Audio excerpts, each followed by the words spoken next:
A cowboy puts out an ad for a quiet, obedient wife. What he gets instead is a woman with a fake name, a loaded past, and hands that know how to handle a gun better than most men. She's not a widow. She's not from Missouri. And the moment she steps off that train, a deputy marshal is already watching her from the ridge, whispering one word into the wind: Red Hawk. She's the most wanted female outlaw in 3 territories. And she just married a man who used to hunt people like her for a living. But here's the twist. Neither of them knows the other's secret. And the real monster? He's the richest man in town, shaking their hands at the church door. What happens when 2 broken people stop running from their past and start fighting for each other? Stay until the end, because this story will hit you harder than you expect. This story reminds us that your past does not define your future. The people who seem the most proper can be the most dangerous, and the ones society calls broken can love the hardest. Redemption isn't given, it's built, one brave choice at a time. If this story moved you, leave a comment telling me which moment hit you the most. Hit like so more people can hear it. Share it with someone who needs a reminder that it's never too late to start over. And subscribe so you don't miss the next one. The westbound Santa Fe train was 3 hours late.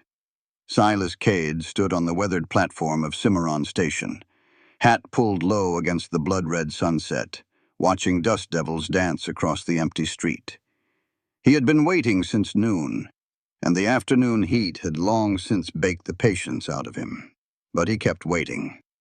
A man did not place an advertisement for a mail-order bride and then abandon her at the station because the train ran behind schedule. 6 months ago, old Tom had planted the idea in his head while they mended fence line in the south pasture. The old vaquero had a way of saying things that stuck with a man, words that burrowed under the skin and refused to leave. A man with nothing to lose ain't got nothing to live for, neither, Jefe. You built this ranch with your own 2 hands. But a house ain't a home without someone to share it with. Silas had dismissed the notion at first. He was 34 years old, set in his ways, carrying enough ghosts to fill a cemetery. What woman in her right mind would want a man like him? But old Tom had persisted, kept leaving copies of the Matrimonial Gazette on the kitchen table, kept mentioning how the Henderson widow had remarried and seemed happier than a pig in sunshine, kept pointing out that the cabin needed a woman's touch, that Silas needed someone to cook proper meals instead of the burned beans and bitter coffee he managed on his own. Finally, Silas had relented. He had written a careful advertisement, choosing each word with the same precision he had once used to track outlaws across the Texas plains. Seeking quiet, modest wife. Must know household duties. No questions asked about the past. That last line was for himself as much as for her. Whatever woman answered his advertisement would have her own reasons for leaving everything behind and traveling 1,000 miles to marry a stranger. He would not pry. He expected the same courtesy in return. 3 women had responded. 2 had sent photographs that looked like they belonged in a saloon rather than a farmhouse. The 3rd had sent no photograph at all, just a simple letter written in neat, educated handwriting. Dear Mr. Cade, my name is Ruth McAllister. I am 26 years old, recently widowed, and seeking a fresh start in the Western Territories. I can cook, clean, mend clothes, and tend a garden. I am quiet by nature and ask only for a roof over my head and a chance to build a respectable life. I have no family to leave behind. If you will have me, I will be a good wife to you. Respectfully yours, Ruth McAllister. Something about her letter had spoken to him.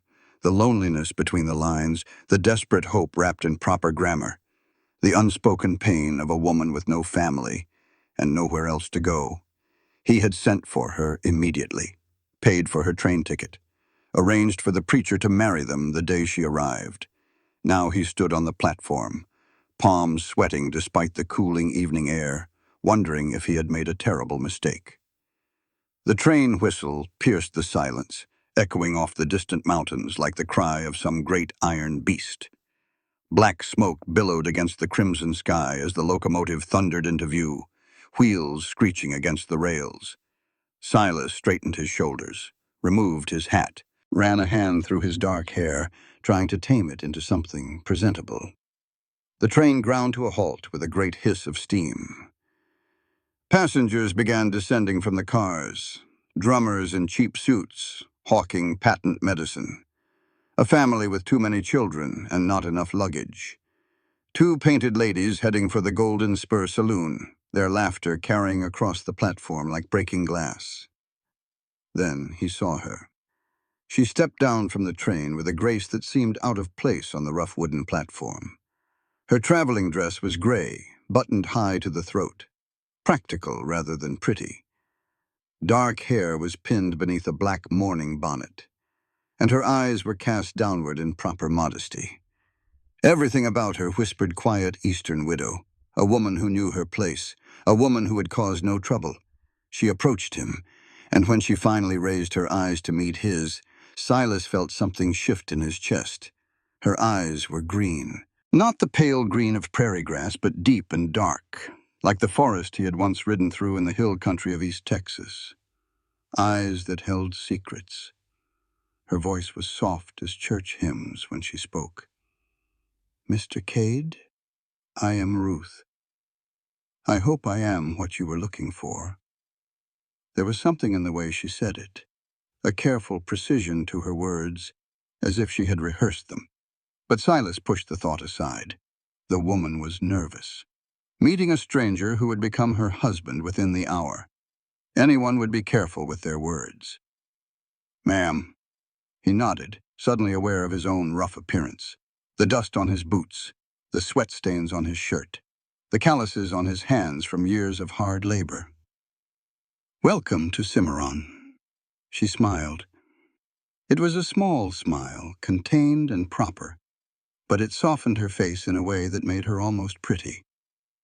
"Thank you for having me, Mr. Cade.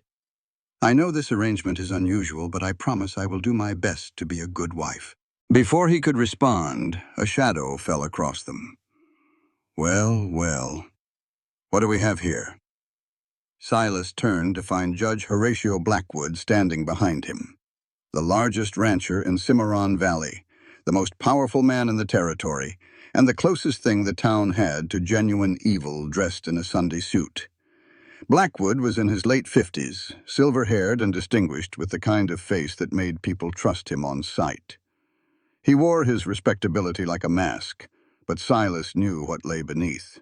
He had seen the burned-out homesteads, the settlers driven off their land, the families that disappeared in the night, never to be heard from again. Judge Blackwood. Silas kept his voice neutral. "Didn't expect to see you at the station. I make it my business to welcome new residents to our fair town." Blackwood's eyes slid to Ruth, and something flickered in their depths. Something that made Silas's hand itch toward his gun. "You must be the new Mrs. Cade. Welcome to Cimarron, my dear." Ruth dipped her head in acknowledgement, the perfect picture of demure femininity. "Thank you, sir. It is a pleasure to meet you." "The pleasure is mine, I assure you." Blackwood's smile did not reach his eyes. "I trust Mr. Cade will take proper care of you. The frontier can be dangerous for a woman alone." The emphasis he placed on proper made the words sound like a threat. Silas stepped forward, placing himself between Blackwood and Ruth. "We best be going. Preacher's waiting." Of course, of course." Blackwood tipped his hat, but his eyes never left Ruth's face. "I look forward to seeing you both at church on Sunday. And remember, Mr. Cade, my door is always open if you need anything at all." He walked away, his silver-headed cane tapping against the wooden platform like a countdown to something terrible. Ruth watched him go, and for just a moment Silas saw something flash across her face. Not fear, exactly. Something harder. Something that disappeared so quickly he could not be certain he had seen it at all. "Who was that man?" she asked quietly. "Nobody worth knowing." Silas picked up her trunk, surprised by its modest weight. Most Eastern women traveled with enough luggage to fill a wagon. She had brought only one trunk and a small carpet bag. "Shall we?" The wagon ride to the church was mostly silent. Ruth sat beside him on the bench seat, her back straight as a ramrod, her gloved hands folded in her lap. The picture of propriety. But Silas noticed things. The way her eyes moved constantly, scanning the buildings they passed. cataloging the people on the street. The way she positioned herself so she could see the road ahead and behind at the same time. The way her fingers occasionally tightened on the fabric of her skirt, the only sign of nerve she showed. When they passed the small cemetery at the edge of town, she spoke for the first time. "Who is buried there?" Silas's hands tightened on the reins. One grave in particular seemed to draw her attention. An unmarked plot near the back where wild grass grew over a mound of earth and a simple wooden cross had weathered gray with time. Nobody important. She looked at him then, really looked, and for a moment her mask slipped. He saw curiosity in those green eyes. Curiosity and something else. Recognition, perhaps. The look of someone who understood that some graves were better left unmarked. She did not ask again. The wedding was a brief affair. Reverend Whitmore performed the ceremony in the small church with shaking hands, his breath carrying the sharp smell of whiskey. Only old Tom stood witness, his weathered face unreadable as he watched them exchange vows. Ruth spoke her promises in a clear, steady voice, her eyes never leaving Silas's face. She did not blush, did not stammer, did not show any of the nervous excitement a bride was supposed to feel on her wedding day. She recited the words like someone who understood that words were tools, not truths. When it came time for the kiss, she lifted her chin and met his lips with a brief, proper touch. Nothing passionate. Nothing that would scandalize the Reverend's disapproving wife, just a seal on a contract. Silas found himself oddly disappointed.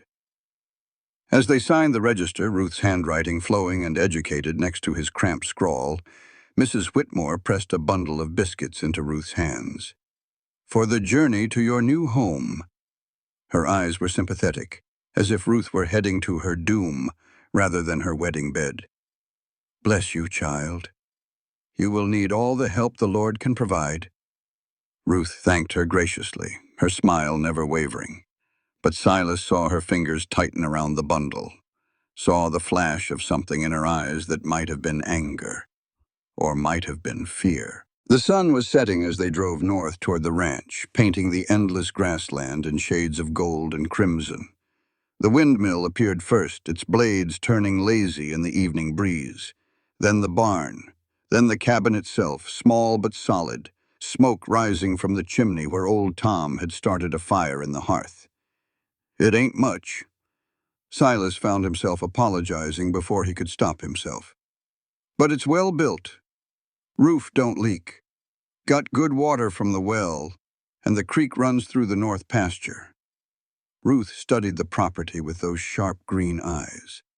The defensible position on the high ground, the single approach road that could be watched from the porch, the tree line that could provide cover for anyone approaching or escaping. "It is perfect," she said, and there was something in her voice that sounded almost like longing. "Did you build it yourself? With some help from neighbors?" Silas pulled the wagon up to the front porch. Took near 2 years to get it right. He helped her down, and for a moment her body pressed against his. She smelled of lavender water and something else underneath. Something wild, like sage after rain.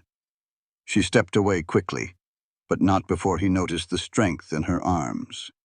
More strength than an Eastern widow should possess. That night, after a simple supper of beans and cornbread, they faced each other across the cabin's small main room. The bedroom door stood open behind Ruth, lamplight flickering across the quilt that old Tom's wife had made before she passed. "I know this is sudden." Silas cleared his throat, uncomfortable in a way he had not felt since he was a boy. "If you need time to adjust, I can sleep in the chair. No expectations." Ruth studied him for a long moment. Then she nodded, something like relief crossing her face. "Thank you, Mr. Cade. You are kind." "Silas." She blinked. "I'm sorry? Call me Silas. Mr. Cade was my father." A small smile touched her lips, the first genuine one he had seen. "Then you must call me Ruth. None of this Mrs. Cade business between us." They regarded each other across the lamplit room. Two strangers bound by law and necessity, two people with secrets they were not ready to share. Good night, Ruth. Good night, Silas. She closed the bedroom door behind her, and Silas settled into the chair by the fire. Sleep did not come easily. He lay awake for hours, listening to the sounds of the cabin settling around him. The crackle of the fire, the whisper of wind against the windows, the soft, even breathing of the woman in his bed. Just before dawn, he woke from a light doze with the instinct that had kept him alive through 10 years as a Texas Ranger. Something was wrong. He lay perfectly still, eyes adjusting to the gray pre-dawn light. The cabin was quiet. Ruth's breathing came steady and even from behind the closed bedroom door. But his gun had been moved. The Colt single-action that hung on the wall above the fireplace. He kept it clean but never loaded, a reminder of who he had been, not who he was trying to become. Someone had taken it down, worked the action, oiled the mechanism, inspected it with the care of someone who knew guns intimately, then put it back in almost the same position. Almost. Silas rose silently from the chair and crossed to the gun. In the dim light, he could see fingerprints in the dust on the barrel. Small fingerprints, a woman's hands. He looked at the bedroom door. Her breathing was too controlled, too even. The breathing of someone pretending to sleep. She knew he had discovered what she had done. She was waiting to see what he would do about it. Silas hung the gun back on its peg and returned to his chair. A quiet wife he had asked for, a modest woman who knew household duties. Instead, he had gotten Ruth McAllister, a woman who knew her way around a Colt single action better than most men, a woman who cataloged exits and watched the road behind her, a woman with secrets buried so deep they might never surface. He should have been worried, should have demanded answers, should have sent her packing on the next train east. Instead, he found himself smiling in the darkness. The quiet life he had built for himself was about to get very, very complicated. Outside, on the ridge overlooking the ranch, Deputy Marshal Marcus Cole lowered his spyglass and made a note in his leather-bound journal. Subject arrived as expected. Married within hours of arrival. Clever disguise. But I would know those eyes anywhere. He closed the journal and tucked it into his saddlebag. "Hello, Red Hawk," he whispered to the wind. "I finally found you." Morning came with the smell of coffee and frying bacon. Silas opened his eyes to find sunlight streaming through the cabin windows and Ruth standing at the stove, her dark hair loose around her shoulders, humming softly as she cooked. She looked different in the daylight, softer somehow, more real. The gray traveling dress had been replaced by a simple calico that must have been packed in her trunk, and she moved through the kitchen with an ease that suggested she had been cooking breakfast for years, which Silas supposed she probably had. Whatever secrets she carried, whatever skills she possessed that no Eastern widow should know, she clearly understood how to keep a household running. "You are awake." She did not turn from the stove, but something in her voice told him she had known the moment his breathing changed. "Coffee is ready. Breakfast will be done soon." Silas rose from the chair, working the stiffness from his back. The chair was not designed for sleeping, but he had slept in worse places. Much worse. Smells good. Ruth finally turned to face him, and for a moment their eyes met across the small cabin. An understanding passed between them, an acknowledgement of what had happened in the night. The gun, the discovery, the silent agreement not to speak of it. Not yet. The advertisement said no questions about the past. Ruth set a plate of bacon and eggs in front of him as he sat at the rough-hewn table. "Does that go both ways?" Silas considered her across the rim of his coffee cup.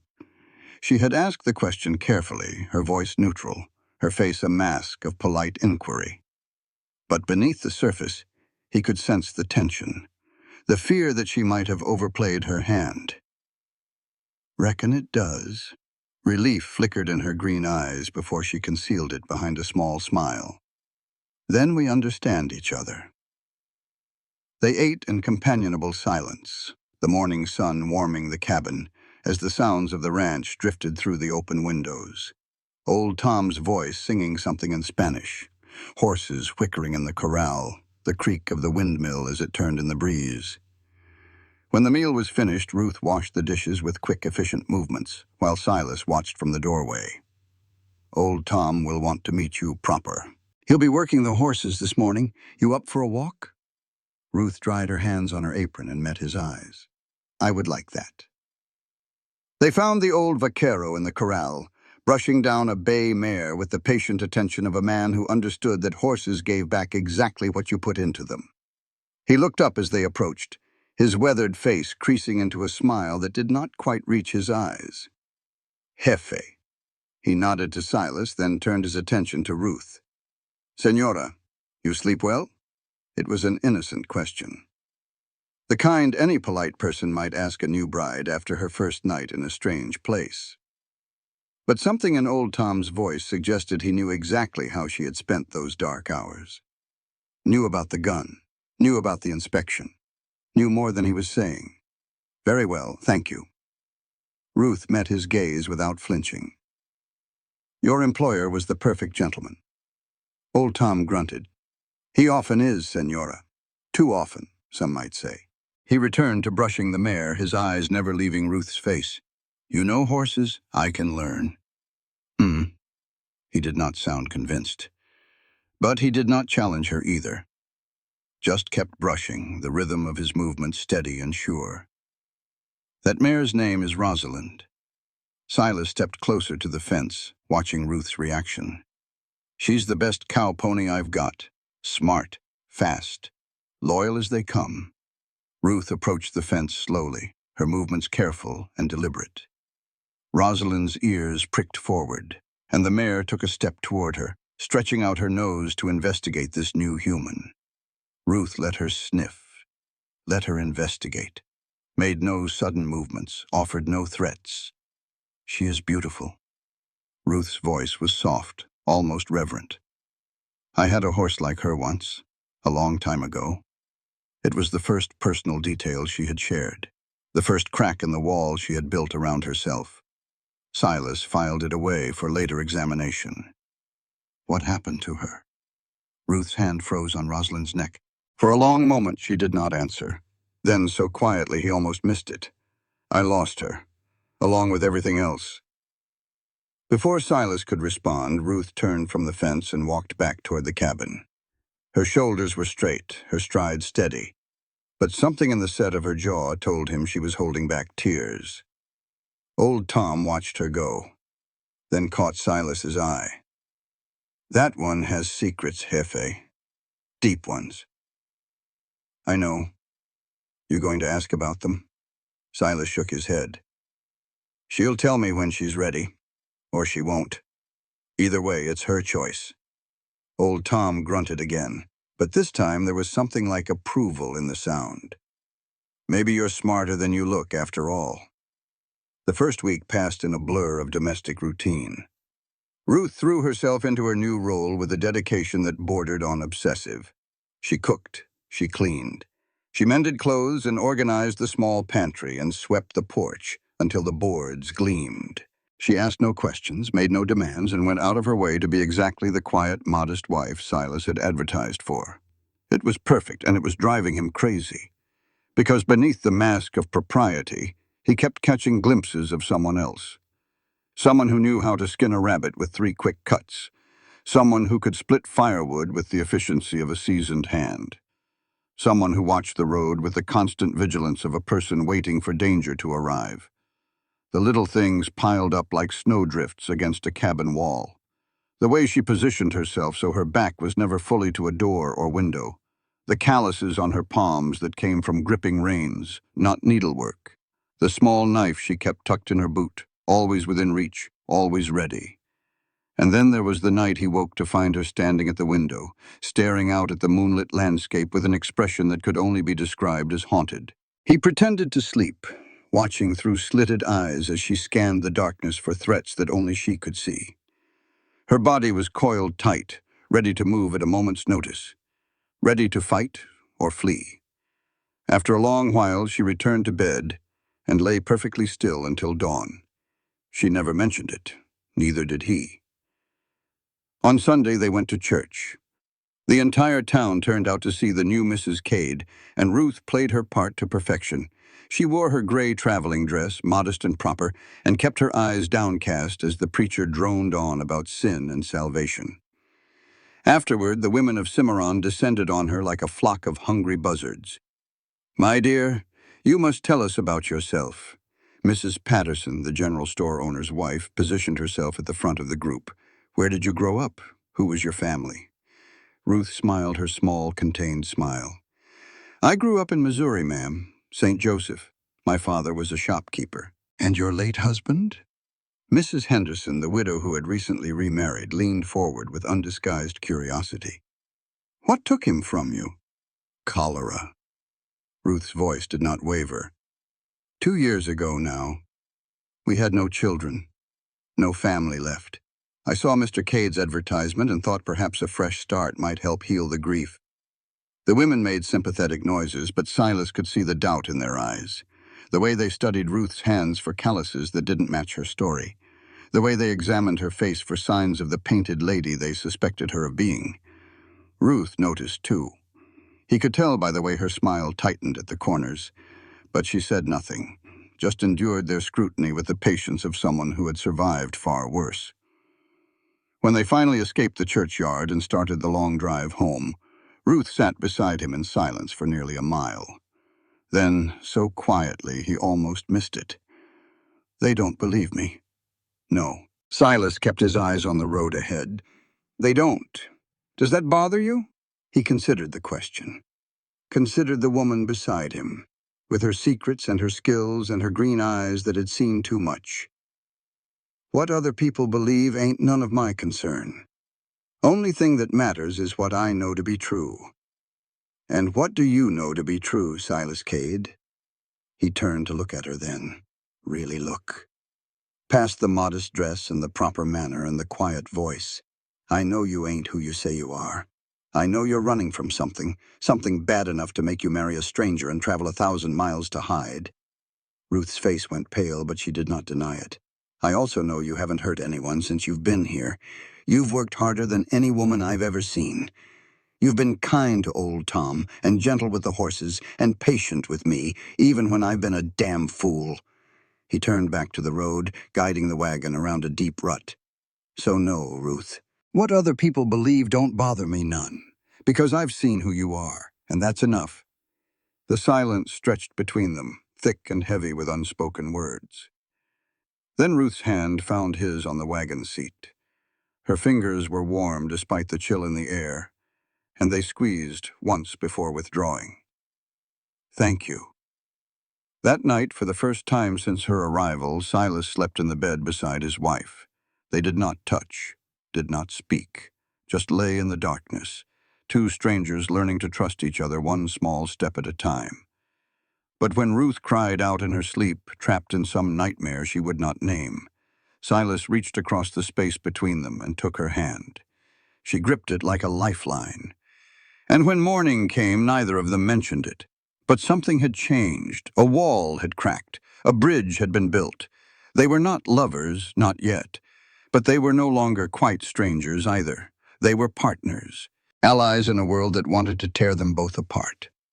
And somewhere in the distance, Deputy Marshal Marcus Cole watched the Cade Ranch through his spyglass and made another entry in his journal. "Subject has integrated into the community. Husband appears unaware of true identity. Continue surveillance. Await additional evidence before moving." He closed the journal and tucked it away. Patience, he reminded himself. Justice would come. But it would come on his terms, in his time. And when it did, Ruth Redhawk McAllister would finally pay for what she had done. 2 weeks had passed since Ruth arrived in Cimarron, and the mask she wore was becoming a second skin. She woke before dawn each morning, slipping out of bed without disturbing Silas, who had taken to sleeping beside her with the careful distance of a man who did not want to presume. She cooked breakfast while the stars faded from the sky. She cleaned the cabin until every surface gleamed. She mended clothes and organized supplies and did everything a proper ranch wife was supposed to do. But the old instincts never truly slept. When a rattlesnake appeared near the well, she killed it with a hoe before her conscious mind even registered the threat. One precise strike, severing the head from the body with the efficiency of someone who had killed before. Silas watched from the porch, his face unreadable. "You've done that before." It was not a question, but Ruth answered anyway. "Snakes were common where I grew up. You learn to deal with them, or you don't survive." He nodded slowly, accepting the explanation without truly believing it. That was something she had come to appreciate about Silas Cade. He saw through her lies, but he didn't push, didn't demand the truth before she was ready to give it. Some mornings she caught old Tom watching her with those ancient eyes that seemed to see everything. The way she handled the horses with an expertise no Missouri farm wife should possess. The way she read weather signs like someone who had spent years living outdoors. The way she moved through the world with the constant vigilance of prey that had learned to think like a predator. He never said anything, but he started leaving small gifts for her. A better skinning knife, a warmer blanket, a pair of leather gloves that fit her hands perfectly. Grudging respect, she realized. The old vaquero had seen enough of life to recognize a survivor when he met one, and he approved. The real trouble came at the end of the second week. Silas had ridden into town for supplies, leaving Ruth alone at the ranch with old Tom. She was hanging laundry on the line when she heard hoofbeats approaching from the south road. 3 riders, moving fast, coming straight for the ranch. Old Tom appeared beside her, moving with a speed that belied his years. He pressed a rifle into her hands. "Inside, senora." "Now." Ruth did not argue. She grabbed the rifle and ducked through the cabin door, positioning herself by the window where she could see the approaching riders without being seen. They were Blackwood's men. She recognized them from the church social. Hard-faced cowboys with cruel eyes and the swagger of men who knew they could do whatever they wanted without consequence. They reined up in the yard, and the leader, a big man with a scar across his nose, called out in a voice that dripped with contempt, "Old man, where's your boss? Silas ain't here." Old Tom stood on the porch, his hands empty and visible. He did not look afraid. "Won't be back until evening." The leader grinned, showing yellow teeth. "Good. That'll give us time to have a little chat. The judge sent us to discuss water rights. The Cades got their own well. Don't need no water rights, for now." The leader dismounted, his companions following suit. "But the judge is thinking maybe things ought to change. Maybe everyone in the valley ought to pay their fair share for access to the creek." Through the window, Ruth watched the exchange with growing cold anger. This was extortion, plain and simple. Blackwood controlled the main water source, and he was using that control to squeeze the smaller ranchers until they broke. She had seen men like him before, had worked for men like him in her darker days. Men who used power like a weapon, crushing anyone who stood in their way. "Tell your boss the Cades ain't interested." Old Tom's voice was calm, but Ruth could see the tension in his shoulders, the readiness for violence that years on the frontier had bred into his bones. "Now get off this land before I get unfriendly." The leader laughed. "Unfriendly? Old man, you ain't got enough years left to be unfriendly with us." He took a step toward the porch. "Now why don't you go inside and bring out that pretty new wife of Cade's? The boys and I would like to welcome her proper to the neighborhood." Something inside Ruth snapped. She had spent 2 weeks being quiet, 2 weeks being modest, 2 weeks pretending to be something she wasn't. But there were some things she would not tolerate. Some lines she would not allow to be crossed. She stepped through the cabin door with the rifle raised to her shoulder. "That's far enough." The 3 men froze. The leader's grin faded as he took in the sight of her. The steady hands, the cold eyes, the absolute stillness of a woman who knew exactly what she was capable of. "Well, well." He recovered quickly, his smile returning. "The little wife has some spirit after all. Put down that rifle, sweetheart. You might hurt yourself. The only one getting hurt is you if you don't get off this property in the next 10 seconds. Big words from a little woman." He took another step toward her. "Why don't you put down that gun and we'll..." Ruth fired. The bullet kicked up dust an inch from his boot. The crack of the rifle echoed off the mountains, and all three men reached for their guns. "Next one goes between your eyes." Ruth's voice was flat, devoid of emotion. "Try me." The leader looked at her, really looked, and for the first time something like uncertainty flickered across his face. He had expected a frightened farm wife, a woman who would cower and beg. Instead, he was facing someone who held a rifle like she'd been born with one in her hands. Someone whose eyes held the cold promise of death. "This ain't over." He backed toward his horse, hands raised. "The judge will hear about this." "Good." Ruth kept the rifle trained on him as he mounted. "You tell your judge that Mrs. Cade sends her regards. And the next man he sends to threaten this ranch won't ride back at all." The riders wheeled their horses and galloped away, their threats fading into the distance. Old Tom let out a long breath. "Senora," that was not the way a Missouri farm wife shoots. Ruth lowered the rifle, her hands beginning to shake as the adrenaline faded. "I know." She looked at him, expecting judgment, expecting fear, expecting the same suspicion that lurked behind everyone's eyes in this town. Instead, she found something that looked almost like admiration. "I won't ask questions, Senora." The old vaquero's voice was soft. "But I think maybe the jefe got more than he bargained for when he sent for you." Ruth let out a laugh that was half sob. "Maybe we both got more than we bargained for." Old Tom nodded slowly. Then he reached out and took the rifle from her trembling hands. "Come. I'll make coffee. And then perhaps you tell me about those calluses on your palms. The ones that come from holding reins, not from needlework." Ruth stared at him. "You noticed?" "I notice everything, Senora. It is how I have stayed alive for 65 years in a land that wants to kill everyone in it." They walked into the cabin together, and for the first time since arriving in Cimarron, Ruth allowed herself to relax. Just a little. Just enough. She had found an ally. Or perhaps an ally had found her. Either way, she was no longer quite so alone. Silas returned that evening to find his wife and his hired hand sitting on the porch, drinking coffee and watching the sunset in companionable silence. Something happened. Ruth looked at him with those green eyes that saw too much. "We had visitors, Judge Blackwood's men. They came to discuss water rights." Silas's face darkened. "What did they want?" "To intimidate us." She paused. "I discouraged them." Old Tom snorted. She shot the ground at their feet and promised to put the next bullet between the leader's eyes. "The jefe's quiet wife has hidden depths." Silas looked at Ruth for a long moment. Then, to her surprise, he laughed. "I reckon she does at that." He sat down on the porch step beside her, close enough that their shoulders almost touched. "I've been hearing things in town. Blackwood's been buying up land all over the valley. Settlers selling out for pennies on the dollar, then moving on. 3 families just this month. He's controlling the water." Ruth kept her voice neutral, but her mind was racing. "Anyone who doesn't play along finds their wells poisoned or their cattle driven off. Eventually, they have no choice but to sell. You've seen this before." It was not a question.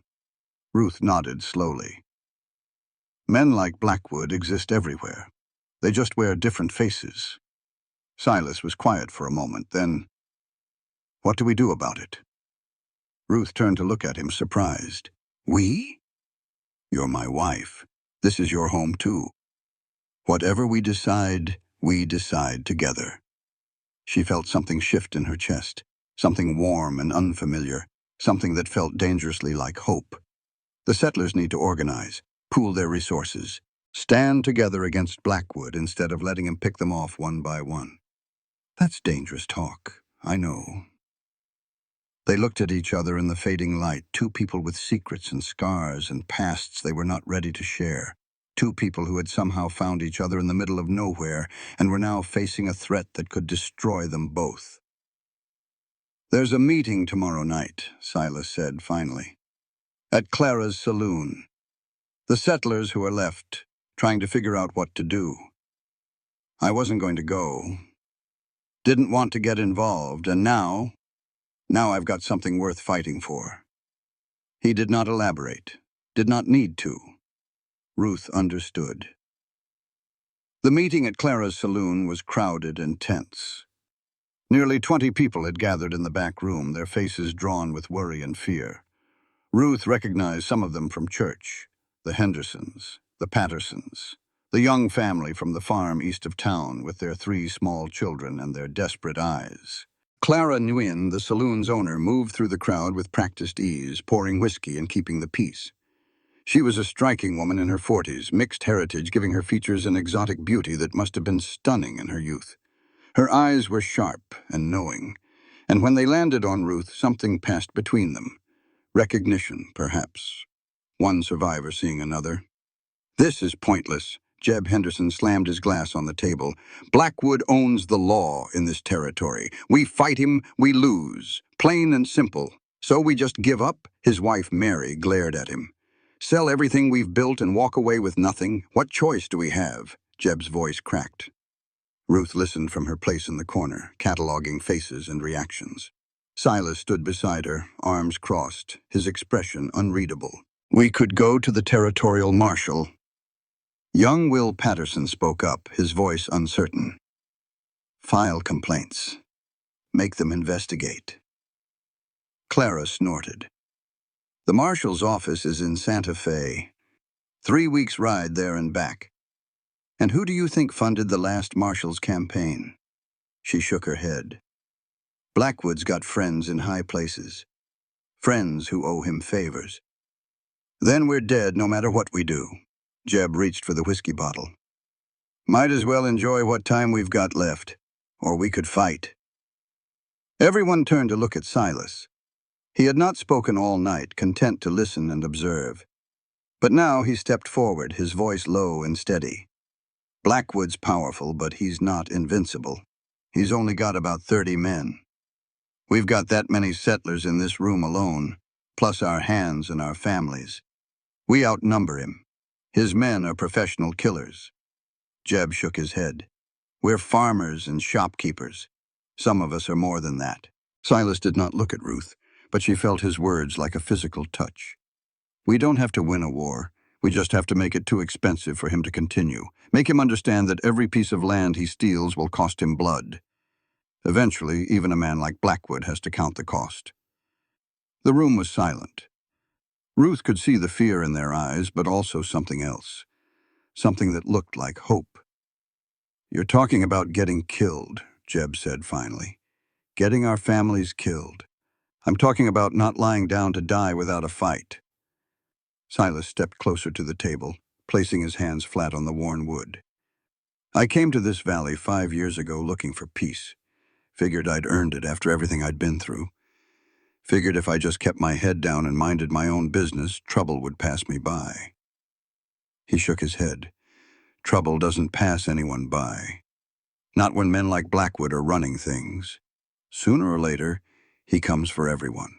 The only question is whether we're going to face him together or die alone." Ruth watched her husband with new eyes. This was not the quiet, withdrawn man she had married. This was someone else. Someone with fire in his voice and steel in his spine. Someone, she realized, who had been waiting for a reason to fight. The silence stretched. Then Clara spoke, her voice cutting through the tension like a knife. "He's right. I've been gathering information for months. Blackwood's planning something big, something to do with the railroad coming through. He wants to own the whole valley before they break ground." She pulled a map from beneath the bar and spread it on the table. "But he's made enemies, powerful enemies, men who have their own plans for this territory. If we can find proof of what he's done, real proof, we might be able to bring him down through the courts." "And if we can't?" Jeb asked. "Then we do it the old-fashioned way." Clara's smile was sharp as a razor. "With guns and rope and a reckoning long overdue." The meeting went late into the night. Plans were made, alliances formed. By the time Ruth and Silas rode home under the stars, something had shifted in the valley. The settlers were not just victims anymore. They were fighters, and leading them quietly but surely were a former Texas Ranger who had killed his own brother and a notorious female outlaw pretending to be a quiet wife. God help anyone who stood in their way. Deputy Marshal Marcus Cole arrived in Cimarron on a Tuesday morning, riding a gray gelding that looked as tired as he felt. 18 months. 18 months he had been tracking Ruth Red Hawk McAllister across 3 territories, following whispers and rumors, and the fading trail of a woman who seemed to vanish like smoke whenever he got close. But he had found her at last. The telegram from his contact in Missouri had been brief but certain. Subject spotted boarding westbound train in St. Joseph. Traveling under name Ruth McAllister, destination Cimarron, New Mexico Territory, answering mail-order bride advertisement. Cole had laughed when he read it. The most notorious female outlaw in the territories, the woman whose name made strong men nervous, pretending to be a demure widow seeking a fresh start. It was almost clever. Almost. But not clever enough to fool Marcus Cole. He had taken his time getting here. No sense in spooking her before he had his ducks in a row. He needed evidence. Witnesses. Something that would hold up in court and guarantee she would hang. Because this was not just about justice. This was personal. Frank McAllister had been Cole's cousin.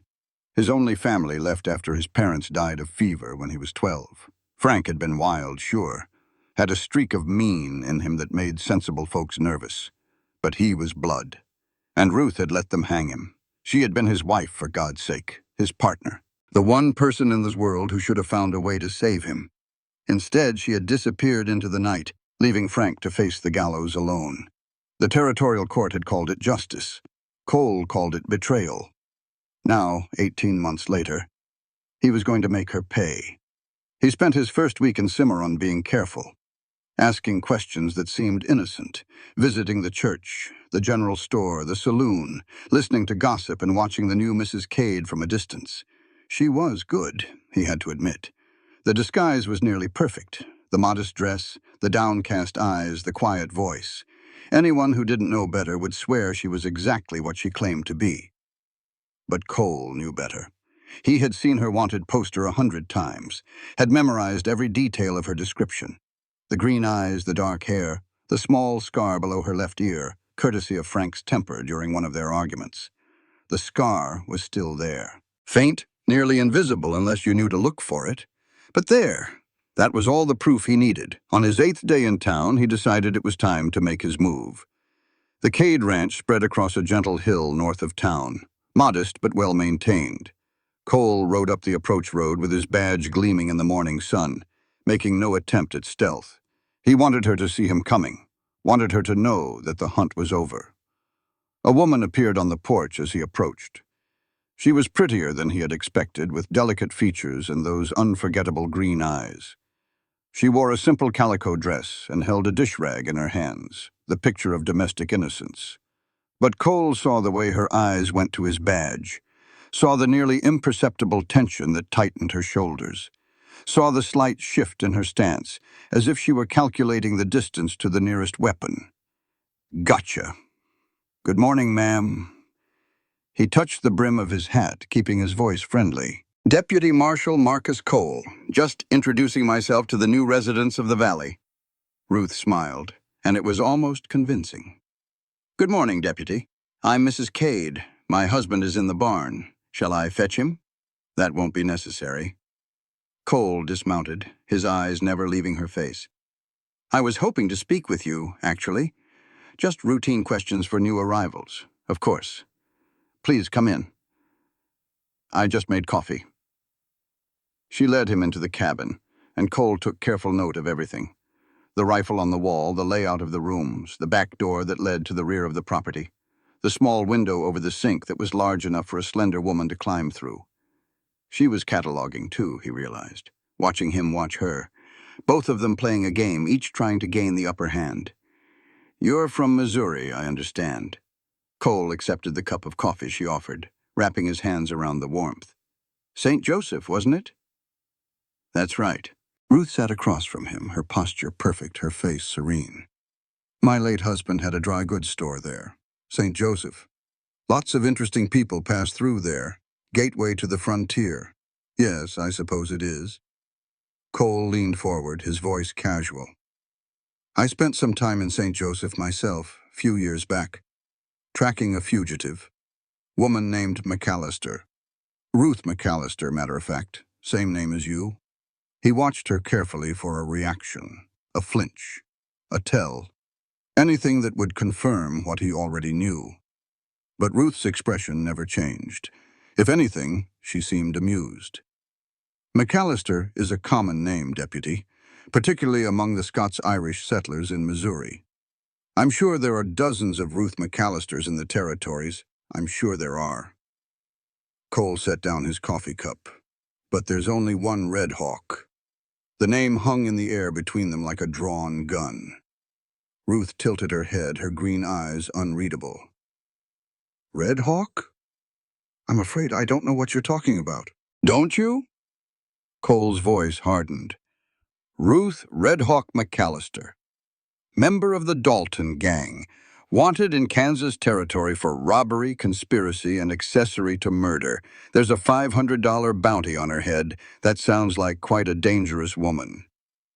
Ruth took a sip of her coffee, completely at ease. I hope you catch her, Deputy. I intend to. The cabin door opened, and Silas Cade stepped through. He took in the scene with a single glance. The lawman seated across from his wife, the tension crackling in the air like lightning before a storm. Deputy Cole. Silas's voice was carefully neutral. Didn't expect to see you here. Just paying a social call, Mr. Cade. Getting to know the new folks in town. Cole rose, setting his hat on his head. I'll be on my way. But I expect I'll be seeing you both again. Soon. He walked to the door, then paused with his hand on the frame. Oh, one more thing. He turned back to Ruth, his smile cold. Frank McAllister was my cousin. Did I mention that? His wife disappeared the night before his hanging, left him to die alone. He let the words sink in. I've spent 18 months tracking that woman, and I don't intend to stop until I see her swing from the same gallows. He walked out into the sunlight, leaving silence in his wake. After he was gone, Ruth and Silas stood in the cabin's small kitchen, neither speaking. Finally, Silas broke the silence. He knows. He suspects. Ruth's voice was steady, but her hands trembled as she set down her coffee cup. It's not the same thing. It will be, soon. Ruth looked at him then, really looked, searching his face for judgment or condemnation. She found neither. Only a quiet determination that matched her own. What do you want to do? He asked. It was such a simple question. What do you want to do? Not what are you going to do, as if her fate were already decided. Not what should I do, as if he had the right to dictate her choices. What do you want to do? As if her wants mattered, as if her desires had weight. Ruth felt something crack inside her. A wall she had built over years of running, years of hiding, years of pretending to be someone she wasn't. I'm tired, Silas. The words came out in a whisper, torn from somewhere deep inside her. I'm tired of running, tired of hiding, tired of waking up every morning wondering if today is the day someone finally catches up with me. She looked out the window at the valley spread below them, beautiful and wild and free. I came here looking for a fresh start, a chance to be someone new. But Cole's right. Frank was my husband, even if I never loved him. Even if he was a monster who used to beat me when I refused to go along with his schemes. Her voice broke. I was 16 when Frank found me. My parents had just died of cholera, and I had nothing. No family, no money, no prospects. He offered me food and shelter and protection. I thought he was saving me. Silas said nothing, just listened. I didn't know what he really was until it was too late. By then I was in too deep. I held horses during robberies. I kept watch while men did terrible things. I never killed anyone, but I didn't stop them either. I was complicit. She turned to face him. When Frank got caught, I should have stayed, should have testified against him, should have faced justice alongside him. Instead, I ran. I've been running ever since. And now? Now. Ruth took a deep breath. Now, I think maybe it's time to stop. Silas crossed the small cabin and took her hands in his. His palms were rough with calluses, warm and steady. Whatever you decide, I'm with you. You understand? You're not alone anymore. Ruth looked into his eyes and saw no judgment there.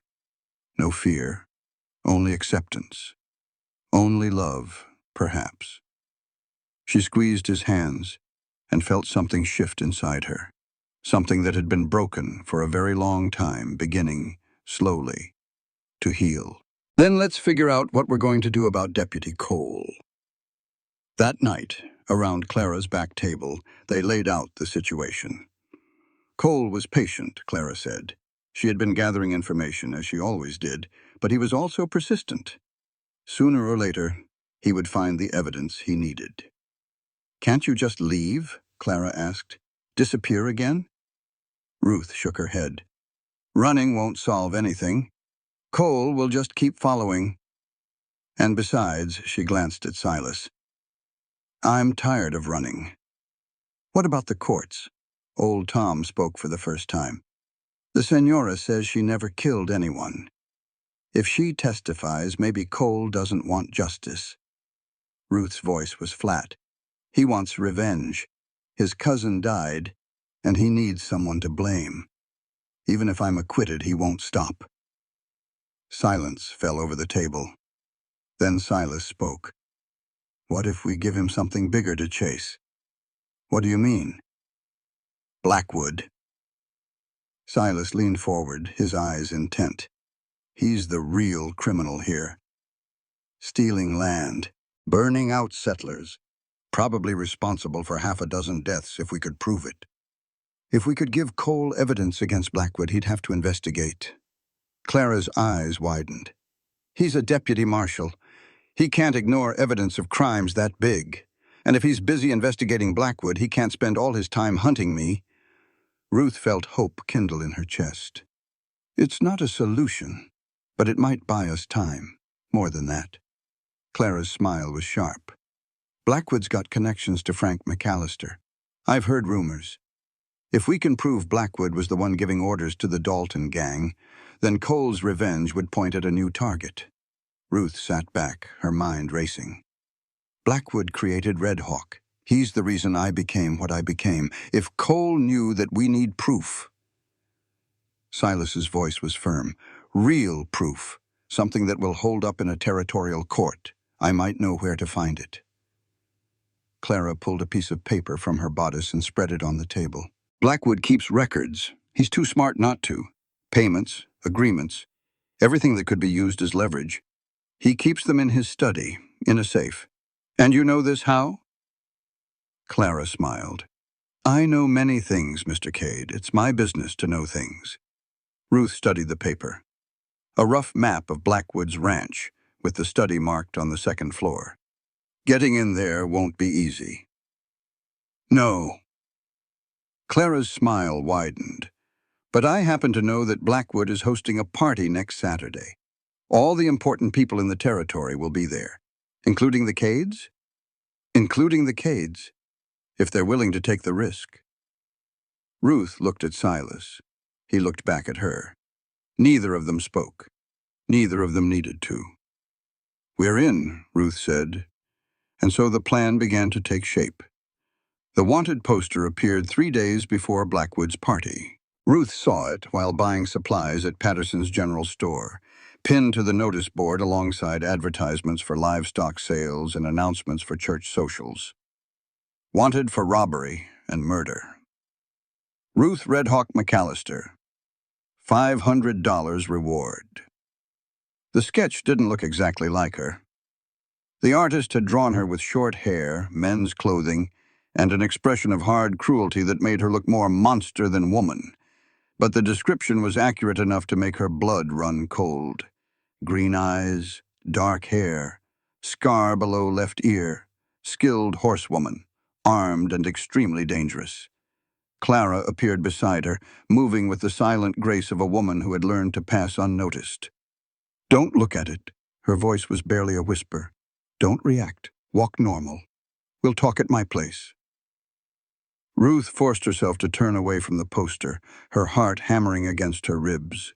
She paid for her supplies with hands that trembled only slightly, then followed Clara out the back door of the general store and through the alley to the saloon. Inside Clara's private quarters, Ruth finally let herself breathe. "Cole's work," Clara said. She poured them both whiskey, not bothering with glasses. "Straight from the bottle. He's trying to flush you out, make you panic, make you run. It's working." Ruth took a long drink, feeling the liquor burn its way down her throat.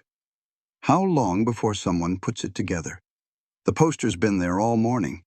Half the town's probably seen it by now. The sketch doesn't look like you. Not really.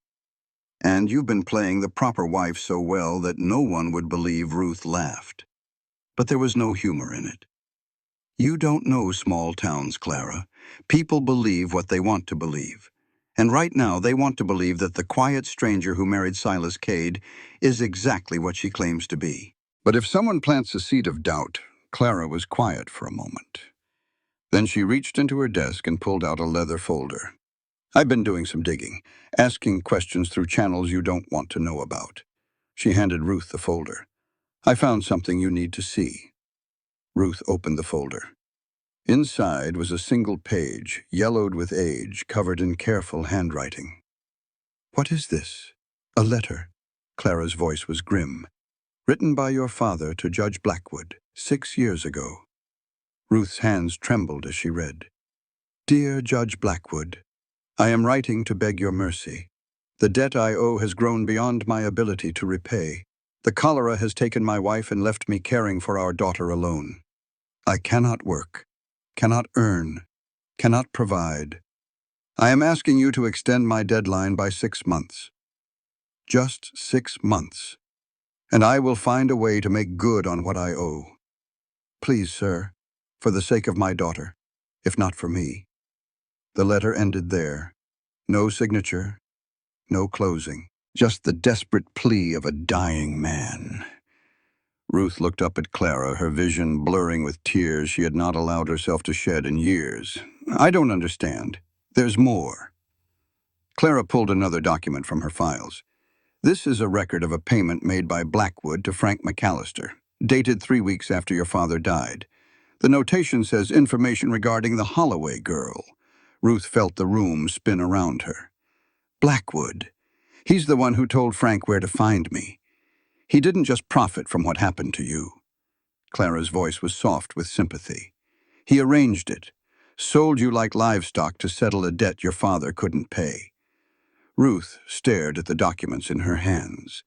6 years ago, she had been a frightened 16-year-old orphan, alone in the world, desperate for anyone who would help her survive. Frank McAllister had appeared like an answer to prayer, offering food and shelter and protection. She had thought it was chance, fate, luck. Instead, it had been business. Blackwood had sold her, and she had never known.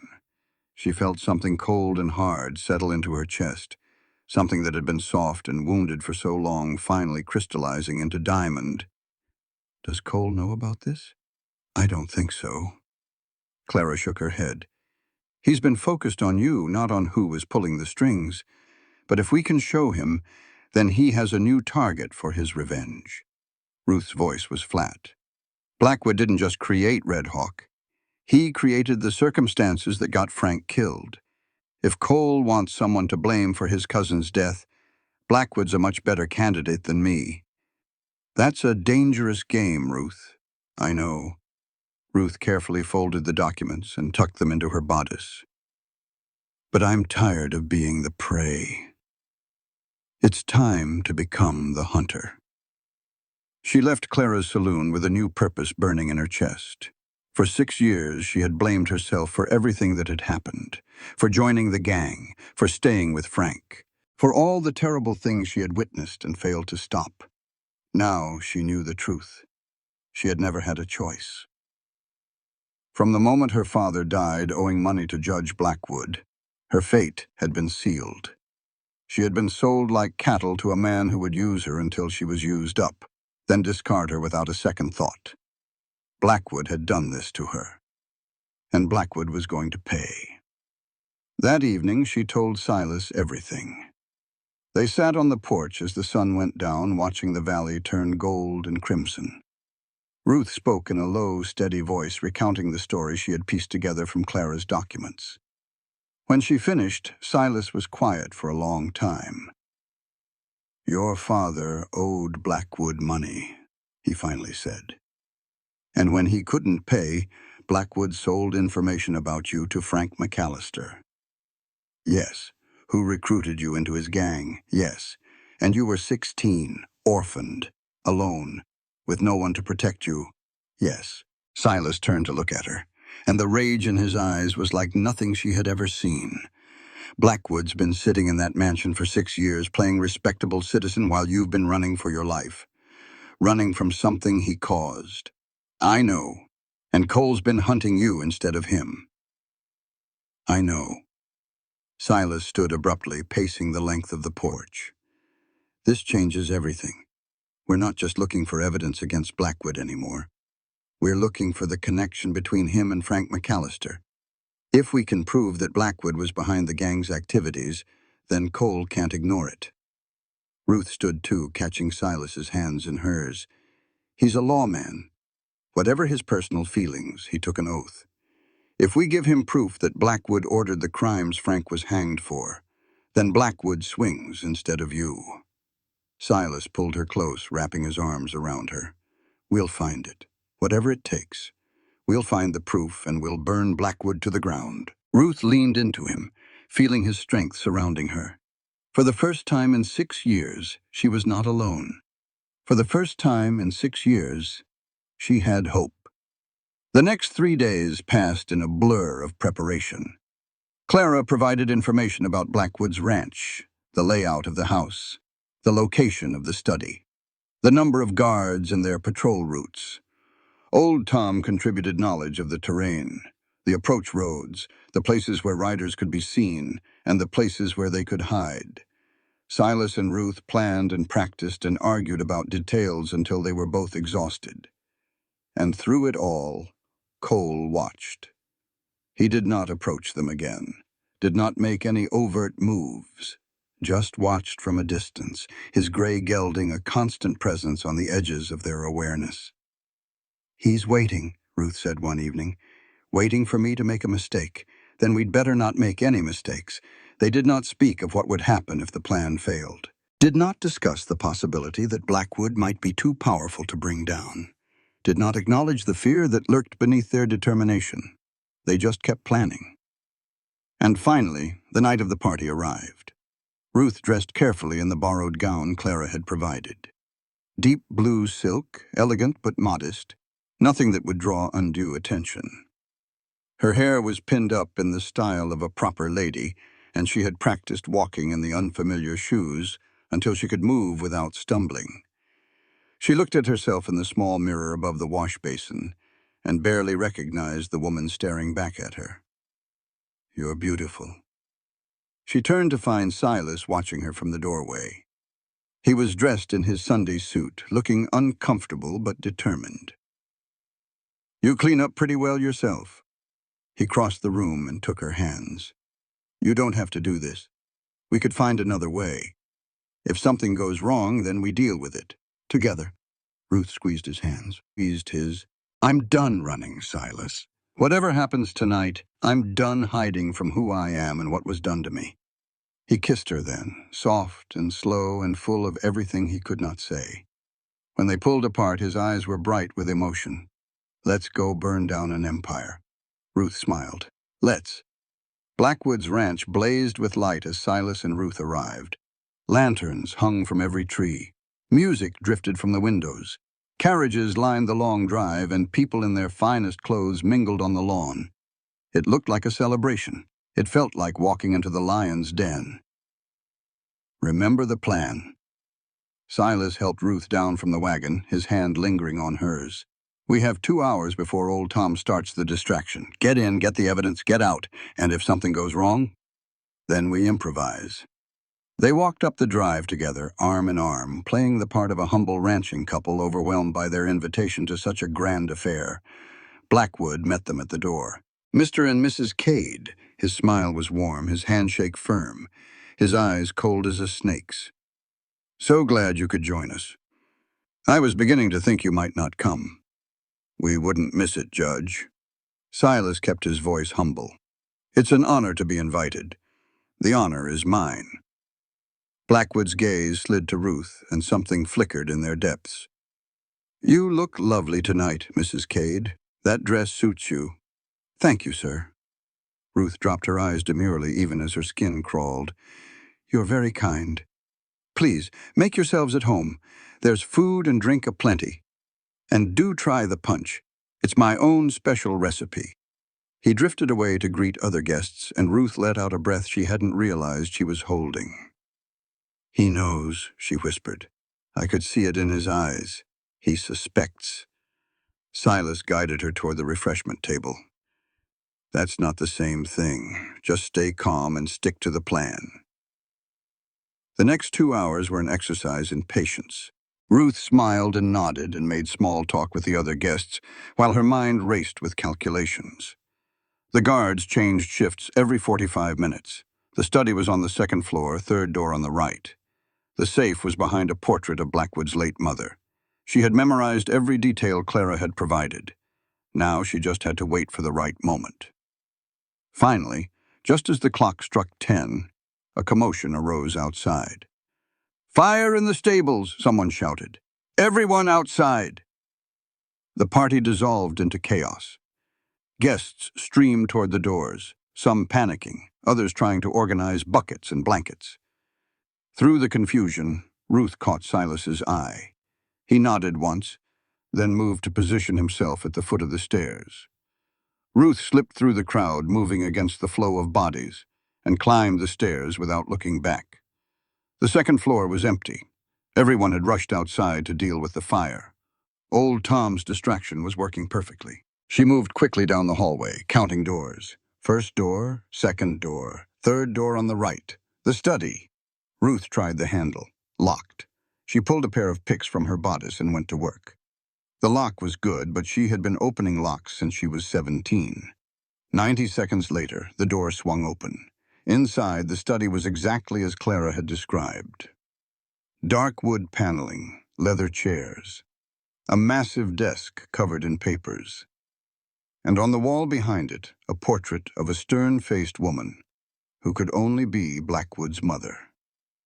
Ruth moved to the portrait and lifted it from its hook. The safe was right where it should be. She pressed her ear to the cold metal and began to work the combination. Click, click, click. The safe swung open. Inside, she found exactly what she was looking for, and more. Land deeds, dozens of them, acquired from settlers at prices far below value. Payment ledgers. Regular sums to unnamed contractors on dates that matched known outlaw raids. Letters. Correspondence with railroad officials confirming the planned route through Cimarron. And at the bottom, in a leather folder, the proof she needed. A daguerreotype of her mother as a young woman. And a letter. Regarding your inquiry about the Holloway girl. She was married to Daniel Holloway, who died of cholera along with his wife in '81. The daughter, Ruth, age 16, was taken in by associates. Current whereabouts unknown. The debt her father owed is considered settled by his death per our agreement. Signed Horatio Blackwood, 1881. Ruth's hands shook as she stared at the letter. Here was proof, undeniable proof, that Blackwood had sold her to Frank McAllister, that everything she had suffered for 6 years was because of him. She heard footsteps in the hallway. Moving fast, she stuffed the most damning documents into her bodice and closed the safe. Replaced the portrait, turned toward the window. Going somewhere, Mrs. Cade? Blackwood stood in the doorway, a pistol in his hand. Ruth froze. I knew you were trouble from the moment you stepped off that train. Blackwood's voice was conversational, almost friendly. Those eyes. I never forget a pair of eyes like that. Took me a while to place them, but then I remembered. You look just like your mother. Ruth said nothing. Her mind raced, calculating distances, exits, possibilities. I wondered what happened to Daniel Holloway's daughter. Blackwood stepped into the room, closing the door behind him. Sold her to Frank McAllister for pennies on the dollar. Never thought I'd see her again. Why? Ruth's voice came out steadier than she felt. Why did you do it? Business, my dear. Your father owed me money. When he died, I had to recoup my losses somehow. Frank was always looking for fresh talent. It seemed like a fair exchange. Ruth felt rage building in her chest. You sold me. I was 16 years old, and you sold me like cattle. I did what was necessary. Blackwood shrugged. The frontier is harsh. Only the strong survive. Your father was weak. You, apparently, are stronger than I gave you credit for. He raised the pistol. Unfortunately, that strength has become inconvenient. I can't have you running around with documents that could damage my reputation. Ruth tensed, preparing to dodge. The window behind her exploded inward. Silas came through in a shower of glass, tackling Blackwood before he could fire.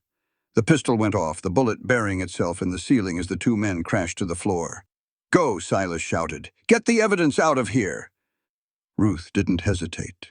She grabbed the window frame and swung herself out onto the roof, then slid down the trellis to the garden below. Old Tom was waiting with the horses. Senora, he tossed her Rosalind's reins. We must go. The guards are coming. Ruth swung into the saddle. What about Silas? The Jefe can take care of himself. We must get you and those papers to safety. Ruth wanted to argue, wanted to go back for her husband, but she knew he was right. The evidence in her bodice was more important than any one person, even the person she was beginning to realize she loved.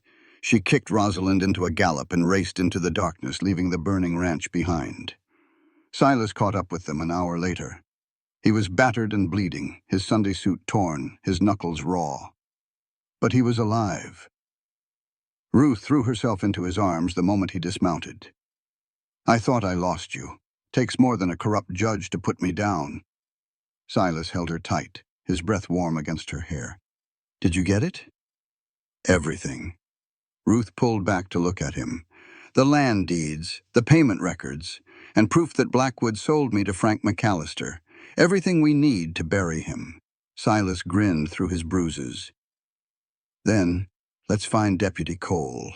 They found him at the saloon, nursing a whiskey and looking like a man who had reached the end of his rope. Deputy. Silas dropped into the chair across from him. We have something you need to see. Cole looked up, his eyes red-rimmed with exhaustion. I'm not interested in whatever lies you're trying to... This isn't about Ruth. Silas spread the documents on the table. This is about Judge Blackwood, and what really happened to your cousin. Cole went very still. Ruth pulled the letter from her bodice and laid it before him. 6 years ago, my father owed Blackwood money. When he died, Blackwood sold information about me to Frank McAllister, told him where to find a desperate 16-year-old orphan who could be easily recruited. She met Cole's eyes. I never chose to join Frank's gang. I was sold into it. By the same man who gave Frank his orders, the same man who's responsible for everything your cousin did, everything your cousin died for. Cole read the letter in silence. Then he read it again.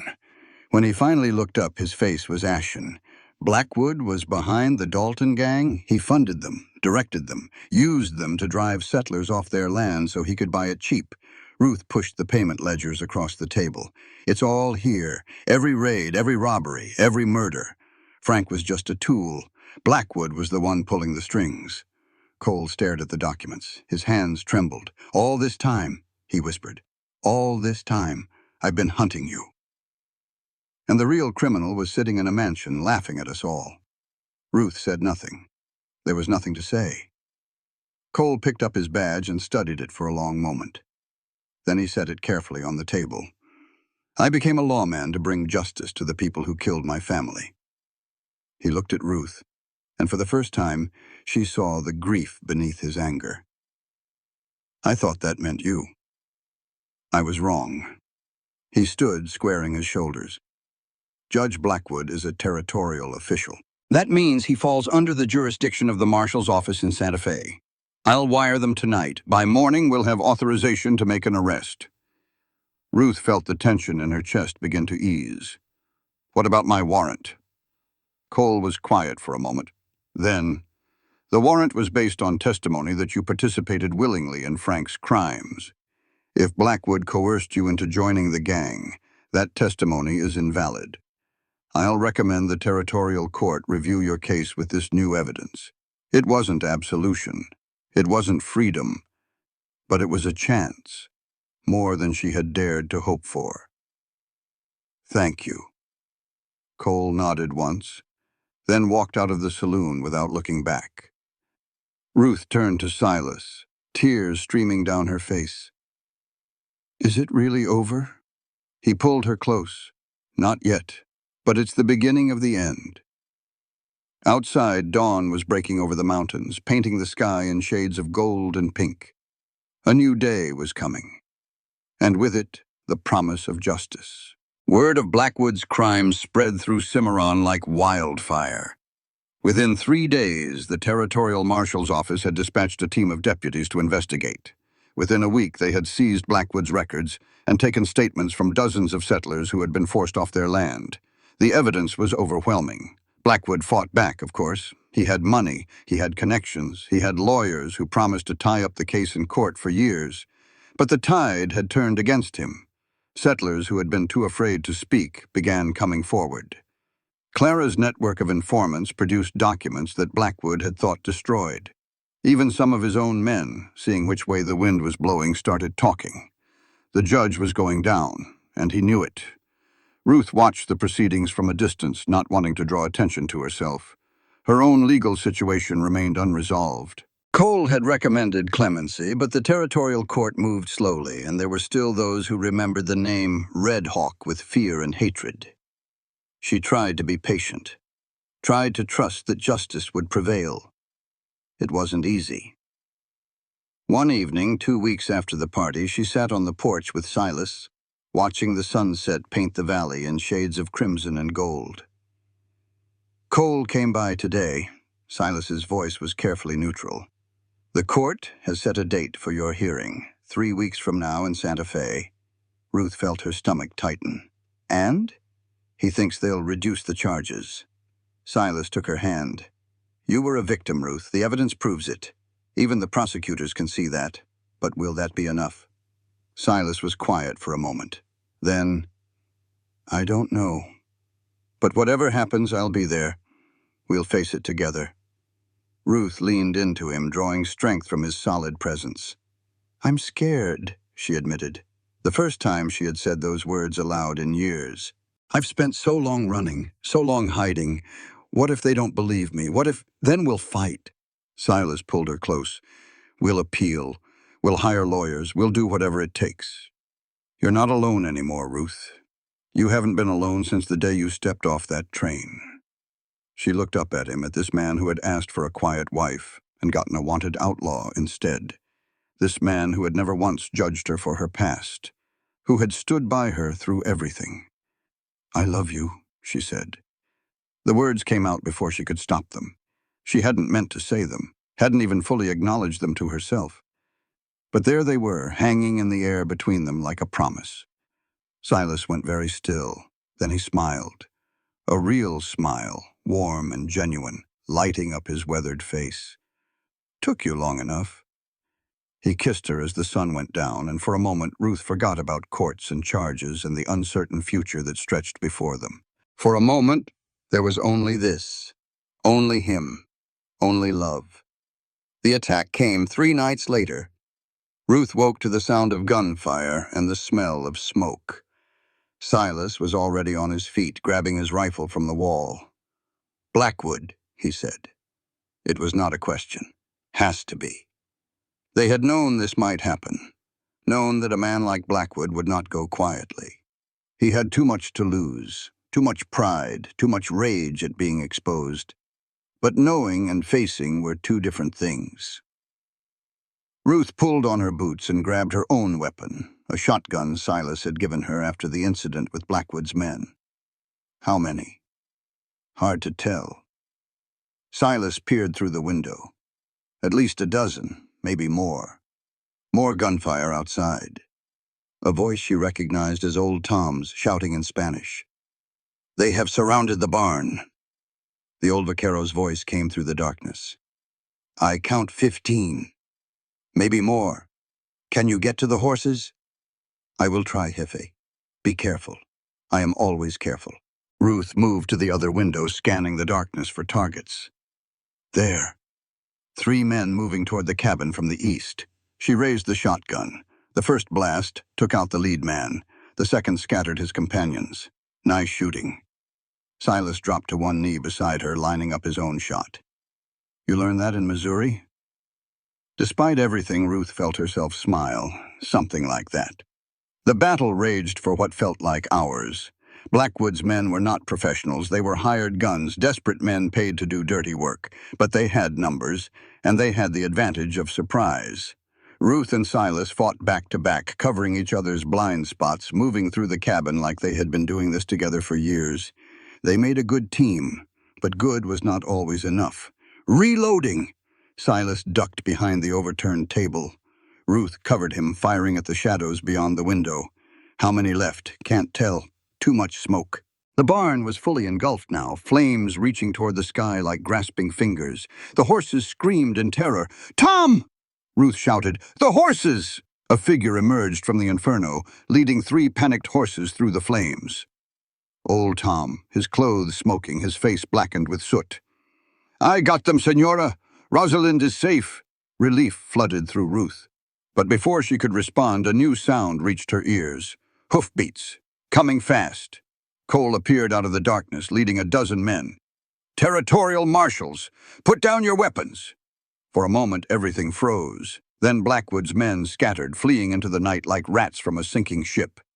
Cole dismounted and strode toward the cabin, his face grim. "Is everyone all right?" "We're alive." Silas emerged from the cabin, rifle still in hand.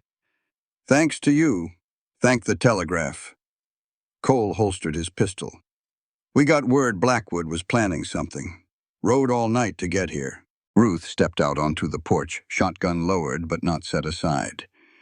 "Is it over?" Cole looked at her for a long moment. Then slowly he nodded. "We found Blackwood at his ranch, trying to burn his records before we could seize them. He resisted arrest. Is he dead?" Cole's voice was flat. "Shot by one of my men when he drew on us." Ruth waited to feel something. Relief. Satisfaction. Triumph. Instead, she felt only emptiness. Blackwood had destroyed her life, had sold her like property, had set in motion a chain of events that had led to years of suffering and fear. And now he was gone. It should have felt like victory. It just felt like exhaustion. "It's really over," she said. "The charges against you have been dropped." Cole reached into his pocket and pulled out a folded piece of paper. "Word came through this morning.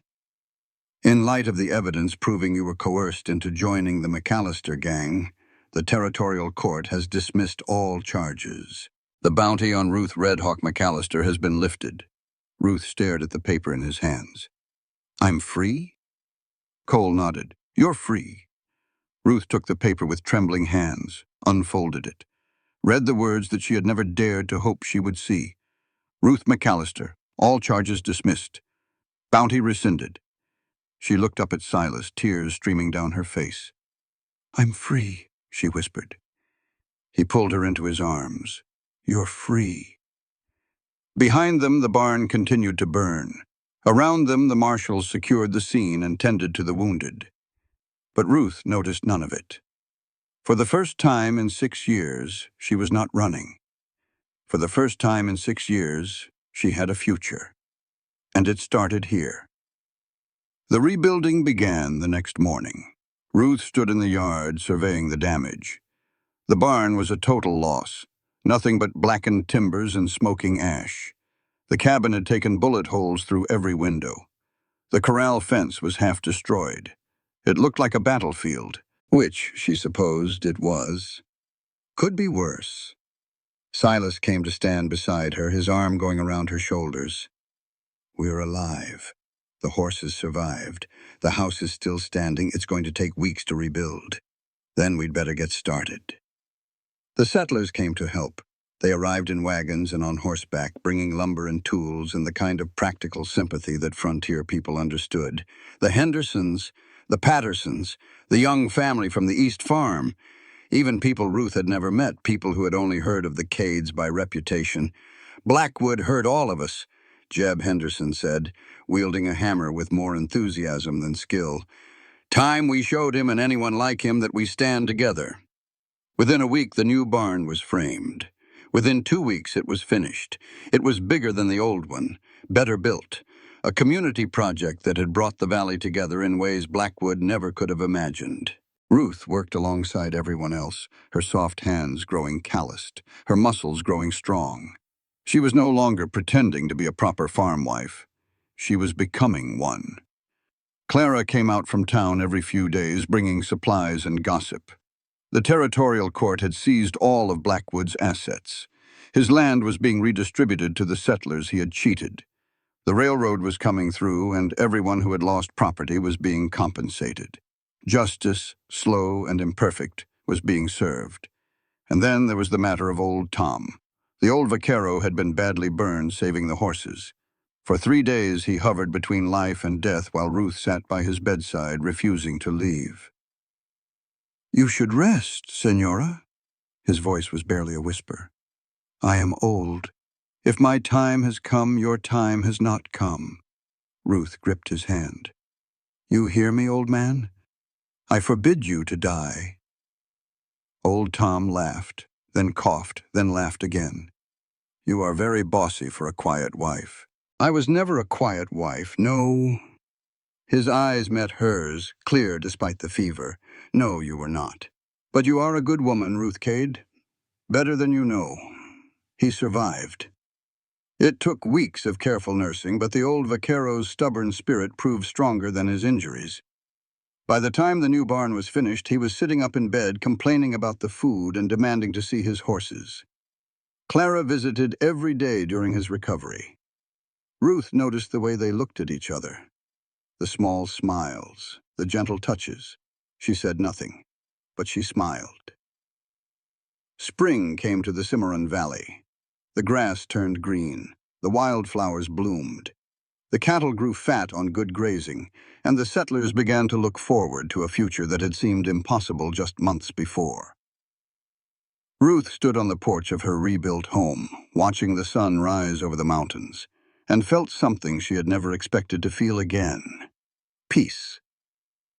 "You look happy." Silas came to stand beside her, pressing a cup of coffee into her hands. "I am happy." Ruth leaned into him. "Is that strange after everything you've been through?" He kissed the top of her head. "Number one, I think you've earned it." They stood together in comfortable silence, watching the valley wake up around them. "I've been thinking." Silas's voice was careful. "About the future." "Oh. We've got the ranch running smooth. Got good people helping out. Got money coming in from the settlement. Blackwood's estate paid to the settlers he cheated." Ruth turned to look at him, curious. "What are you thinking?" "I'm thinking maybe it's time to expand. Buy some more land. Build up the herd." He paused. "Maybe build a bigger house. One with room for a family." Ruth felt her heart skip. "A family?" Silas turned to face her, taking both her hands in his. "Ruth Cade, I sent for a quiet wife and got the wildest woman in the territories. You've turned my life upside down, made me face my past, made me fight for something worth fighting for, made me believe that maybe I deserve to be happy after all." He dropped to one knee. "I know we're already married. No, the preacher said all the words already, but I want to say them again. Say them right this time. Will you be my wife, Ruth? My partner? The mother of my children? Will you stay with me and build something together?" Ruth looked down at him. This man who had seen her at her worst and loved her anyway. This man who had risked everything to protect her. This man who had never once tried to make her into something she wasn't. "Yes," she said. And then she was in his arms, and he was kissing her, and the coffee cup was forgotten on the porch rail. "I love you." Ruth pulled back just enough to see his face. "I love you, Silas Cade. I love you too." His smile was like the sunrise. "My wild, beautiful, impossible wife." That night they lay together in their rebuilt home, in the bed they had finally truly shared. "I never thought I would have this." Ruth's voice was soft in the darkness. "A home, a husband, a future. You have it now. I know." She curled closer to him. "I just want to make sure I don't lose it." Silas pulled her close. "You won't. I promise. Whatever comes, we'll face it together." Outside, the coyotes sang their wild songs to the stars. Inside, two people who had been broken found wholeness in each other, and in the distance a new day was dawning. The wedding was held on a perfect spring morning. Not their legal wedding, the hasty affair performed by a drunk preacher months ago. This was the real wedding, the one they had chosen. Clara had transformed the ranch yard into a garden of wildflowers. Old Tom, still recovering but determined to participate, sat in a place of honor near the front. The settlers of the valley filled the benches, neighbors who had become family. Even Deputy Cole was there, standing awkwardly in the back, still uncomfortable with his changed relationship to the Cades.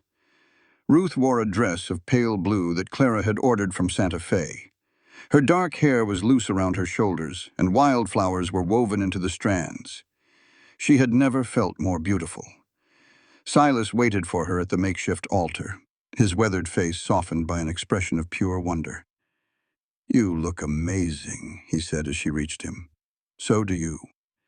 The preacher, a new one who had replaced the drunk Reverend Whitmore, cleared his throat.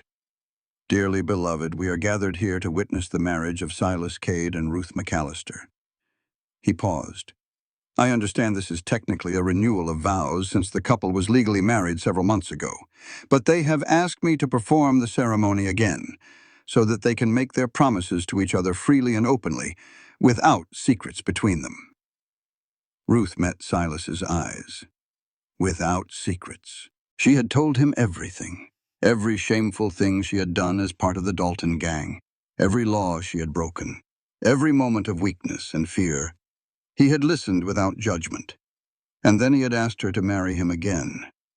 "Silas," the preacher continued, "do you take Ruth to be your lawfully wedded wife?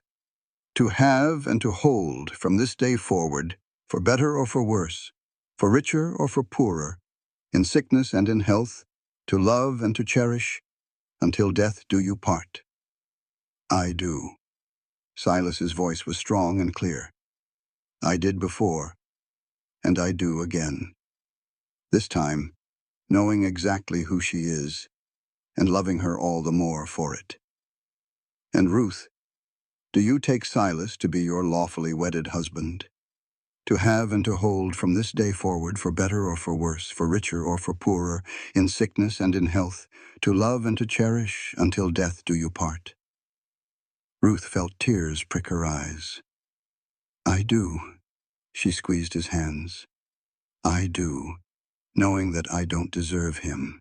But I'll spend the rest of my life trying to. Then, by the power vested in me, I pronounce you husband and wife. Again." The preacher smiled. "You may kiss your bride." Silas did not need to be told twice. The kiss was different from their first, the perfunctory touch that had sealed their legal marriage. This one was full of promise and passion and the fierce joy of two people who had fought through hell to find each other. When they finally broke apart, the crowd was cheering.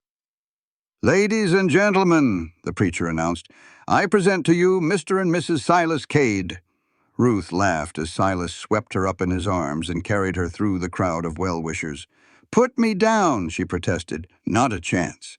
He carried her all the way to the house where he finally set her on her feet in the doorway of their home. "Welcome home, Mrs. Cade." Ruth looked at him, at the cabin behind him, at the valley spread out below them. Home, she repeated. The word had never felt so right. The celebration continued long into the evening. There was food and drink and music. There was dancing on the packed dirt of the yard. There were toasts and speeches and good-natured teasing. Through it all, Ruth felt like she was floating. 6 months ago, she had been a wanted woman, a fugitive, a ghost drifting through a life that didn't belong to her. Now she had a husband, a home, a community, a future. As the party wound down and the guests began to drift away, Cole approached her. Mrs. Cade. He tipped his hat. I wanted to say congratulations. Thank you, Deputy. Ruth studied his face. You look like you have something else to say. I do. Cole shifted uncomfortably. I wanted to apologize for hunting you, for assuming you were guilty without really investigating, for everything. Ruth was quiet for a moment. Then, you were doing your job. I understood that then, and I understand it now. That doesn't make it right. No. But I forgive you anyway. Ruth extended her hand. Fresh start? Cole looked at her hand. Then slowly he took it. Fresh start. He left shortly after, riding west toward his next assignment. Ruth watched him go with complicated feelings. He had been her enemy, her hunter, the man who had wanted to see her hang. Now he was something else, not a friend exactly, but not an enemy either. Just another broken person trying to find his way in a broken world. Like all of us, Ruth thought. The night deepened. The last guests departed. Ruth and Silas stood on the porch of their home, watching the stars emerge one by one. Happy? Silas asked. More than I ever thought possible. He pulled her close. You know, I sent for a quiet wife. A modest woman who would cook my meals and keep my house and never cause any trouble. Ruth smiled. And instead you got me. Instead I got you. He kissed her forehead. Best mistake I ever made. Ruth laughed. I love you, Silas Cade. I love you too, Ruth Cade. He took her hand and led her toward the door. Now come to bed. We've got a lot of future to plan. Ruth followed him inside, closing the door on the past. Outside, the coyotes sang. Inside, 2 people who had been lost found home in each other's arms. And all was well. 1 year later, the Cade Ranch was unrecognizable. The herd had tripled in size. The house had grown, with 2 new rooms added to accommodate a growing family. The barn old Tom had risked his life to save the horses from was now the finest in the valley. But the biggest change was the sound of laughter that echoed across the property. Ruth stood on the porch watching Silas chase their chickens across the yard, while pretending to be a terrifying monster. His growls were undermined by the smile splitting his face. You are ridiculous, she called out. I am effective. He grabbed the escaped hen and held her up triumphantly. See? Captured. Ruth shook her head, laughing. A year ago, she would never have believed this moment was possible. A home, a husband who loved her, peace, and something else. Her hand went to the gentle swell of her belly where a new life was growing. She had not told Silas yet, was waiting for the right moment. Tonight, she decided. Tonight after dinner. The sound of hoofbeats drew her attention to the road. A single rider moving fast. Silas set down the chicken and reached for the rifle he kept by the door. Old habits died hard. But as the rider drew closer, Ruth recognized him. Cole. Deputy! Silas lowered the rifle. Didn't expect to see you back this way. Cole reined in his horse, his face drawn with exhaustion.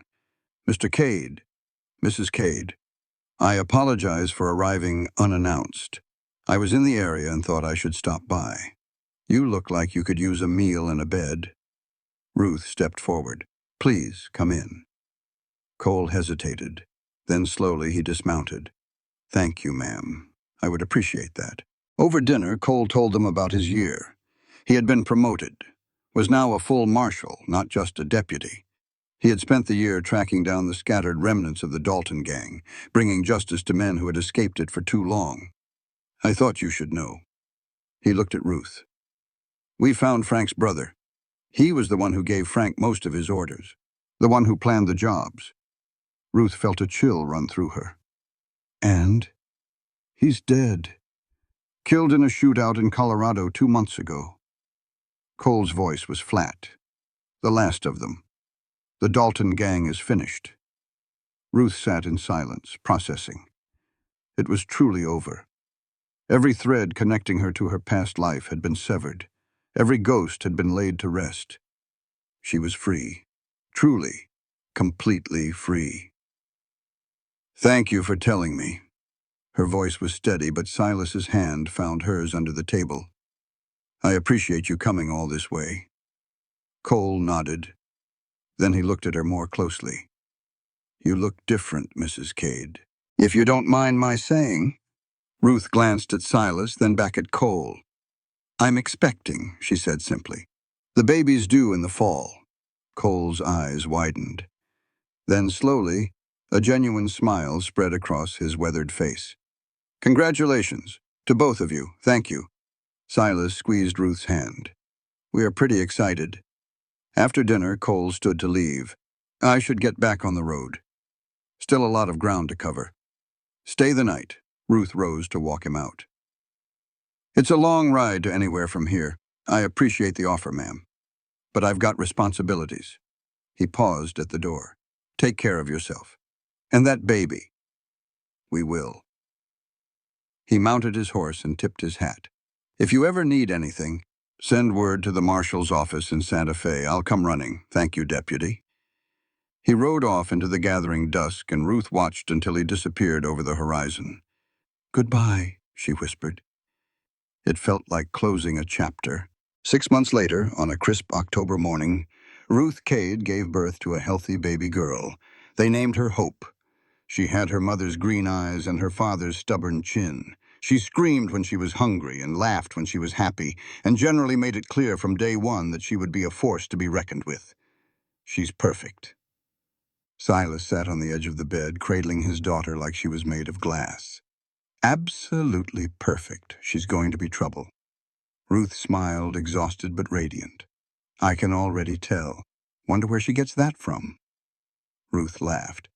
Certainly not from her quiet, respectable mother. Silas leaned over and kissed her. Thank you. For what? For answering my advertisement. For coming all this way. For not being what I asked for. Ruth looked at her husband, at the baby in his arms, at the home they had built together. Cowboy wanted a quiet wife, she said softly. Got a wild one who rode him till dawn. Silas grinned. And he wouldn't have it any other way. Old Tom poked his head through the door, Clara close behind him. The baby is here? We heard crying. She's here. Ruth beckoned them in. Come meet Hope. Clara's eyes filled with tears as she looked at the tiny bundle in Silas's arms. Oh, Ruth. She's beautiful, she is. Ruth smiled. Would you like to hold her?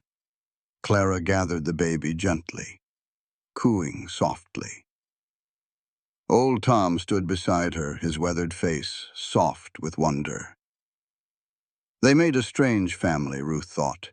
An ex-outlaw and a reformed ranger. An old vaquero and a saloon keeper. And now a baby girl who would grow up knowing none of the horrors her parents had survived. A family built from broken pieces, stronger for having been shattered. That's all any of us can ask for, Ruth thought. A chance to start again. A chance to be better. A chance to love and be loved in return. Outside, the sun was setting over the Cimarron Valley, painting the sky in shades of gold and crimson. Inside, a family gathered around a new life, and all was well. Ruth closed her eyes and let the peace wash over her. She had spent 6 years running from her past. Now, finally, she could rest. She was home. This content was carefully researched, developed, and manually edited by our team to deliver meaningful stories with valuable life lessons. Every narrative is crafted to entertain, inspire, and empower our audience. We believe that great stories can change lives, and we are committed to bringing you content that matters. Thank you for being part of our community.